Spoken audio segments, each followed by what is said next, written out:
So you may find when you come into a clinic that we test you for hepatitis B.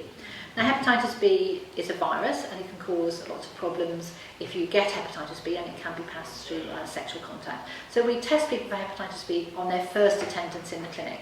Now we're looking for a number of different things in this test. We're looking to see if anybody has hepatitis B currently, if they've had it in the past, or if they've got any protection against hepatitis B. So you can have natural protection against hepatitis B when you've had hepatitis B in the past and your body has created its own protection, or you can have protection against hepatitis B by being vaccinated, and that generally is the most common way.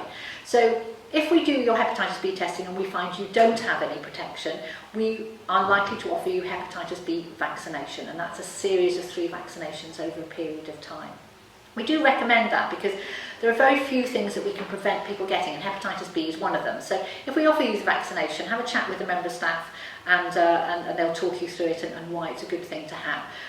And we can make sure then that once you've been vaccinated, we can check to make sure that your body has an immunity against hepatitis B. Now one of the things about that is once that we've tested you, once we've vaccinated you, once we've found out that you've got an immunity to hepatitis B, we won't test you for hepatitis B again because that immunity lasts for years. So when you come in maybe a month or 3 months later for your testing, your routine testing, we won't do a test for hepatitis B because we'll know from previously when we vaccinated you that you have a good immunity.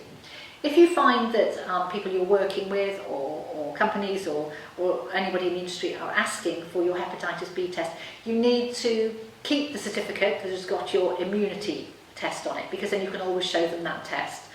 If you need that on every certificate, you need to let us know when you come in or when you email us, because we can go back and find the date that you had the test that shows your immunity, and we can put that on your current certificate. But just be aware that, so your current certificate will say, for example, you were tested 3 days ago for gonorrhea, chlamydia, syphilis and HIV, and they were all negative. We can also put, you were tested and you have hepatitis B immunity, but that test date will be the test date from previously when we found that test out. So we do not test you every time you come in for hepatitis B, just so that you're aware of that.